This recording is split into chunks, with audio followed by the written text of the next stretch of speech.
Welcome back. In this video, we're going to get some hands-on practice with vector addition using our previous lecture's example with the rocket trajectory. So I have my project open, and let's set up our practice problem here. Now, in our whiteboard talk in the previous lecture, we had an imaginary character with a rocket launcher, right? And we can visualize that with our debug actors. Now, I still have my DA sniper and my DA victim from our last example. They're still in my level. Now, these two actors are still referenced by our level blueprint. We can open our level blueprint and we can see that we have references to them here. Now, I'd like to remove one of these from my level. If I go ahead and try to do that, such as the victim, if I select it and hit delete, I get a message that says that DA victim is referenced by the level blueprint and other actors/objects. Do you really want to delete it? This will break references. And it shows a reference list. It says that DA victim is referenced by the level blueprint. And of course, it shows that basic map 8 is also referencing it. Basic map 8 is just the actor that owns the level blueprint. Now, we could go back into basic map and delete that reference, and then we wouldn't get this pop-up. But notice we also have the option to just click yes. I'm going to go ahead and do that. Now we've deleted that actor. But if we go back to basic map, we're now referencing an actor that doesn't exist. If I click on compile, I now get a warning. And the node that was our reference to DA victim now says unknown because that actor doesn't exist anymore. And we have compiler results at the bottom showing us a list of the warnings. So upon compilation, the warning says unknown is not referencing a valid level actor. It's smart enough to know that we've gone and deleted that actor. So the way to fix this warning is to simply take this unknown node and delete it. Now we can compile and we don't get any warnings. Now the DA sniper is still in the level. I'm going to go ahead and find that DA sniper. I'm going to click on it in the outliner. And I'm going to rename this because we're now going to use this as our theoretical launcher. So I'm going to rename it to DA launcher. Now, as soon as I do that, I can go back to the basic map, and the basic map doesn't know about that name change yet. But if I go ahead and compile, its name changes to DA launcher, so it's smart enough to update itself. So we now have this launcher. I'm going to position it in my basic map according to our previous practice problem. So I'm going to select it. Now I don't see it anywhere, so I'm going to press the F key to focus in on it. And I see that it's up here. It's still up at 00700. But in our practice problem on the whiteboard, it was at 220. And here in Unreal Engine, the units are quite small, so I'm going to scale up that position to 200, 200, 0. And I can play test to see that we have our debug actor down here at 200, 200, 0. And we're drawing a debug arrow there. Now I'm going to go back to my basic map, and we see that we have draw debug arrow, and it's starting that arrow at the origin. And that's because we're using get actor location here with self passed in. So what is this self here? Well, every level blueprint is an actor. You can't see it in the level, it's invisible, but it's the actor that owns the level blueprint. So it's not actually the level itself, but rather an actor that's automatically created for the level that has some special capabilities, such as being able to reference instances of other actors in the level. Well, we don't even need get actor location. We can delete that node, and we'll see that drawing at 000, if we press play, gives us the same result. So we have our launcher, and we have its location indicated not only with the debug box, thanks to our debug actor drawing its own location every frame, we also have a debug arrow. Now, in our example, we had a direction vector, a vector that represents the trajectory of a rocket. Now, we know that we can create variables. We can create variables in an actor class blueprint. We can also create a variable in our level blueprint as well, as we do have a variables section. So if I click plus, I can create a new variable, and I'm going to name this variable rocket trajectory. And this is going to be a vector, so I'm going to open the drop-down and select vector for its type. Now, I want to set its default value, so I'm going to compile first, and then I can give it a default value. So we want our rocket trajectory to be the vector 300, 0, 200 to coincide with our previous whiteboard example where it was 302. Now here's the challenge. We're going to want to find the explosion point of our rocket. In other words, if we take our launcher position, which is down here, and we place our rocket trajectory such that its tail begins at the launcher's position, we want to find the end of that vector. Now, this problem is not as simple as it may seem at face value. You may be tempted to say, well, I can draw a debug sphere using rocket trajectory as the location for it. You might say, let's get a draw debug sphere node, perhaps set its radius to 10, hook it on up with a wire, and then take our rocket trajectory, bring it in, and hook it up for that draw debug sphere center. Well, if you do this, this is actually not the correct answer. And the reason is because this is the tip of the rocket trajectory vector if its tail were at the origin. But we don't want that location. We want the location of the tip of the rocket trajectory vector after placing its tail at the head of the red vector here. In other words, at our debug actor's location. So we need to shift that rocket trajectory vector over using this red vector here.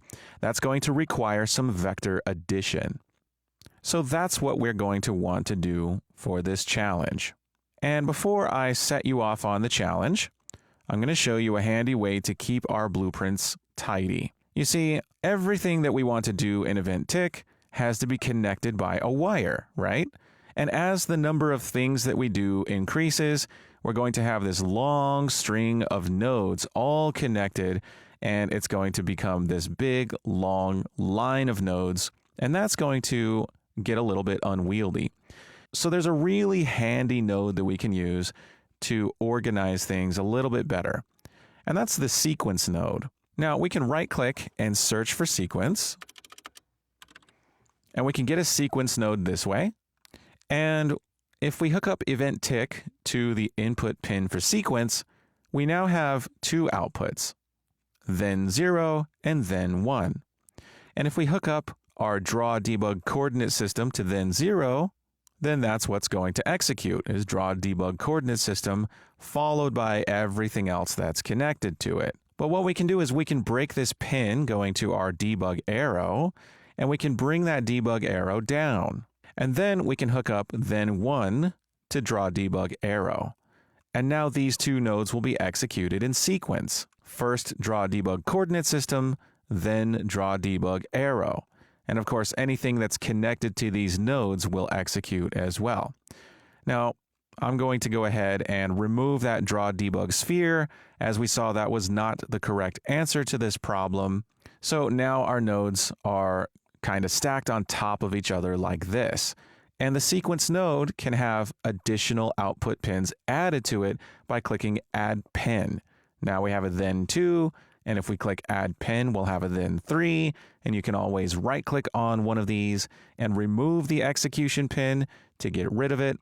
And this allows us to organize our nodes so that we don't have just one long string of nodes. So this is a nice tool that we can use to organize our blueprints. So now you have that additional tool under your belt. Now we also saw that this challenge is going to require vector addition. So how do you add two vectors in Unreal Engine? Well, it's quite simple. You can take any vector value, such as the one returned from getActorLocation. You can drag off and release to get the search bar, and we can use the plus symbol. And we'll see that under Utilities, Operators, we have this add function. If we select that, we get an add node that's designed to take two inputs of the vector type and output one vector, which is the result of vector addition. So we don't have to perform component-wise addition on our vectors. This node does that for us. But it's good to know what vector addition entails under the hood. So we can use vector addition to solve this problem. So it's time for your challenge.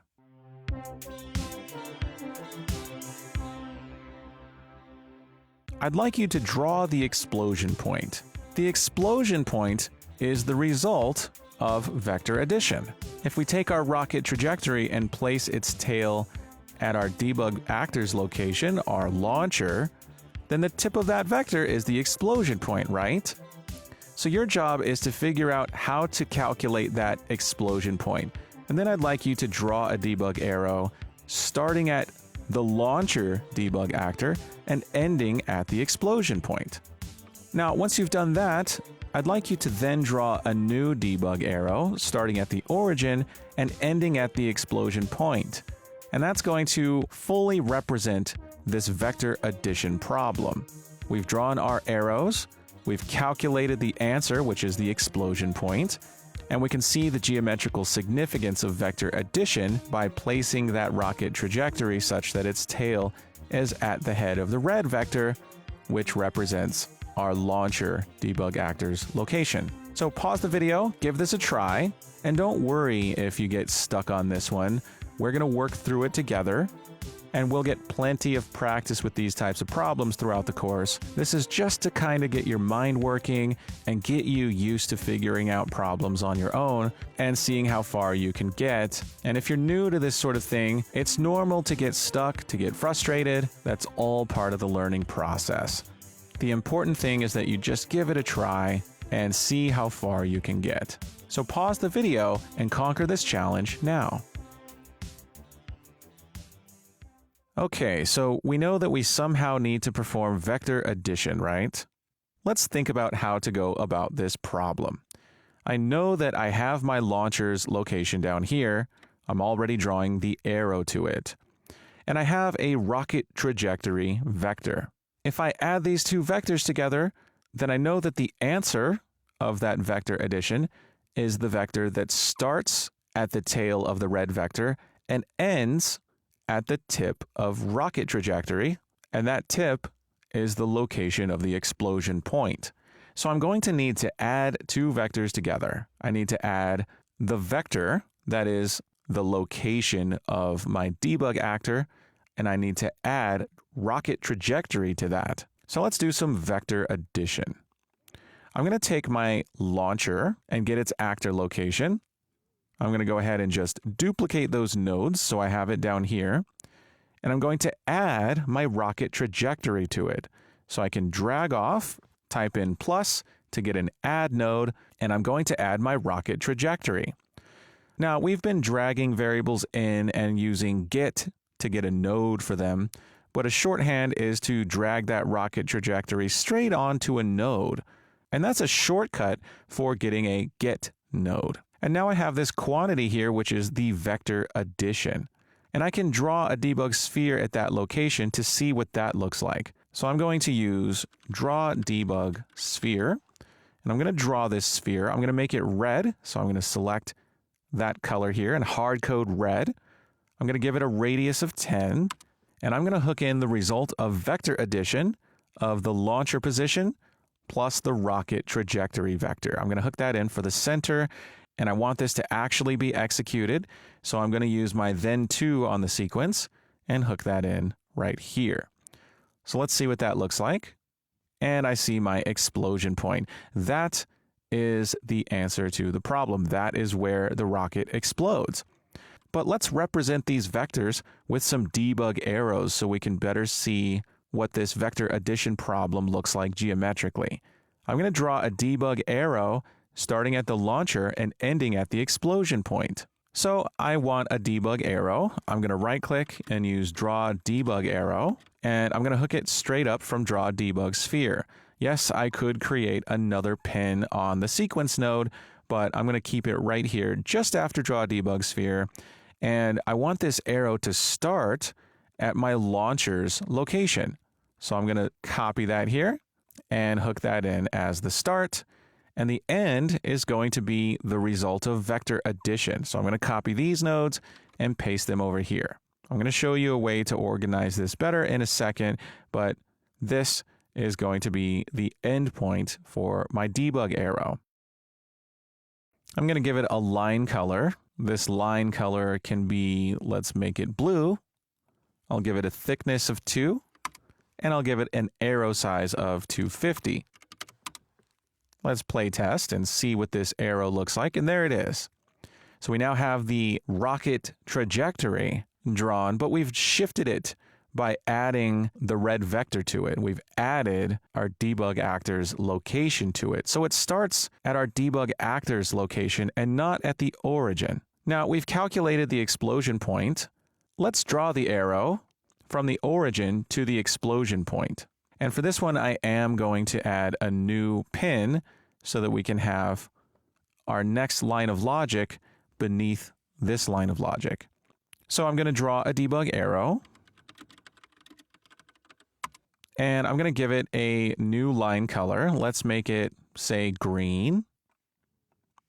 Its line start is going to be the origin, and the end point is going to be the explosion point. That's the result of our vector addition. So I'm going to copy these nodes yet again, Control D, and hook those in for line end. And I'll give it a thickness of 2 and an arrow size of 250. And we'll hook this draw debug arrow up to that 4th pin on our sequence. So I'm going to drag it down here and hook it up and press play. And now we can see the green arrow. So we're now seeing the geometrical significance of vector addition here. And it's important to note the difference between a location vector and a direction vector. The red vector here, that's the location vector, the vector from the origin to the location of the debug actor. The blue arrow is our direction vector. That's our rocket trajectory, but we've shifted it over such that its tail is at the head of the red vector. And we did that simply using vector addition. We added our debug actor's location to the rocket trajectory vector. The result of that vector addition is the location of the red sphere. And we use that as the endpoint for the blue debug vector, which started at the debug actor location. And finally, we drew the location vector, that's the green vector, by starting it at the origin and ending it at the explosion point. Now, these 3 vectors represent the vector addition that we did. We took the red vector, the location vector of the debug actor, and we took our trajectory, the rocket trajectory variable. We added those together, and the result is the green vector, a location vector from the origin to the explosion point. And this is a very common example of the type of problem that you will encounter in game development all the time. You'll need to use vector addition like this in lots of different scenarios, and we'll get more practice as the course goes on. And you can always refer back to this example problem in the future when you have a similar problem to solve. So that solves our problem, but I'd like to go back to the level blueprint and zoom out and just show how unwieldy this blueprint is starting to become. This is a problem with blueprints. They can often become complicated, and it's important to get them under control. So the last thing we're going to do is organize this blueprint just a bit. I'm going to zoom in and remove the begin play node as we're not using it. So I'm going to get it out of the way by deleting it. And I'm going to move my draw debug coordinate system up here. And the next thing we're doing is drawing the debug arrow for DA launcher. These can in fact be connected to each other. I can break this wire and bring it up here and hook it up to draw debug coordinate system. So this is all one line of execution. Now I don't need 4 execution pins on my sequence, I only need 3. And we've seen that we can reconnect wires from one pin to another by holding down Control and clicking and dragging these. So I can hold Control and click and drag these so they're now connected to those pins. And I can right click on then 3 and remove that execution pin. So now we only have 3 execution pins. Now all of these nodes come next. I'm going to drag them back up here. And notice that we're reusing this quantity here multiple times. We're taking DA launcher, we're getting its location, we're adding that rocket trajectory to it and using that result. We're using it here, and we're using it over here, and we're also using it down here. Now we could store this value in its own variable. We could create a variable over here by clicking plus, and we can call this explosion point. And we can set that value. We don't have to give it a default value. We don't have to click compile and set its value here because we don't really know that value. We're calculating that value as the result of a vector addition. So what we want to do is set that value here in the event graph at runtime. We don't want to give it a starting value. We want to set that value as soon as we know it here once we've calculated it for the first time. So we can set the value of a variable in the event graph with a set node. If we drag explosion point onto the event graph and release, we know that we'll have two options, right? Get and set. We know what get is going to do. It's going to give us a node with an output pin. It's now time to see what set will do. Let's click on that, and here's the set node for a variable. We can set its value here, and as soon as our line of execution reaches this point, if we hook it on up like this, we know that explosion point will be set to whatever value we specify here. We can leave it unset, and it'll set to this default of 0, 0, 0, but that's not what we want. We want to set it to the result of vector addition. So I'm going to take this wire going into Draw Debug Sphere. I'm going to hold Control and click it so that I can disconnect it, and I'm going to hook it up to the set node. And now we're setting explosion point equal to the result of this calculation. And now we have access to explosion point, and we can use it and reuse it in our blueprints. Now I can take my explosion point, drag it out, get a get node, and hook it into center there. Now we're using it there. But also notice that the set node has an output pin, and that's just going to be the value of explosion point. So if we wanted to, we could hook that in directly. We could drag it straight across, and then we don't need an explosion point get node. That gives us the same result. But now that we have an explosion point, we can use it over here. Instead of performing this calculation all over again, we don't need to do that. We've stored that value in our explosion point vector variable. We can use a get node for it and hook that in instead. And the number of nodes has just decreased. And we're also not performing this calculation multiple times. We just performed it once and stored its value. Sometimes we call this caching the value. We're using that explosion point here in this debug arrow, but remember, we're also using it down here to draw this green debug arrow. We're drawing it with a line end of the explosion point. We don't need to perform the calculation all over again. We stored that value. We cached it off into explosion point. I'm going to drag it straight into line end to get a get node there, and now we're drawing that debug arrow. So I'm going to move our nodes up so that we can see them all when we zoom in. And now our nodes are a little bit more organized. Now we're going to be learning more methods to organize our nodes as the course continues. I don't want to bombard you with too many details all at once, as we've already learned quite a bit this lecture. But now this is what our logic looks like. And even though we've reorganized our code quite a bit, we'll still get the same result. If we press play, we'll see those vectors drawn onto the screen here. So we've learned a few key things in this lecture. We've learned that we can organize our nodes with a sequence node, which will execute these lines of execution one at a time. Now, there isn't any time passing between any of these. All of these happen in a single frame. They're in event tick, and every single frame, all of these nodes are executed very, very rapidly. You could think of them as being executed almost immediately. They're executed one after the other, but there is no noticeable amount of time passing from one node to the next. Computers are very fast, so these lines of execution are going to execute almost instantaneously. Now, in addition to the sequence node, we've also learned about how to add vectors. All we have to do is drag off of a vector value, type in plus to get an add node. And the result of the add node is provided by its output pin, which has a yellow color, indicating that it has the vector data type. And we also saw the usefulness of caching off values into variables. We created an explosion point variable in our level blueprint, and we only performed the calculation once and stored that result, and then we can reuse that value as we can get it since we stored it in the explosion point. And then we don't have to perform multiple vector additions just to get that same value every time. And the most important lesson here is we learned about vector addition and that we can treat locations as vectors. A location vector has its tail at the origin, but a direction vector is a different kind of vector.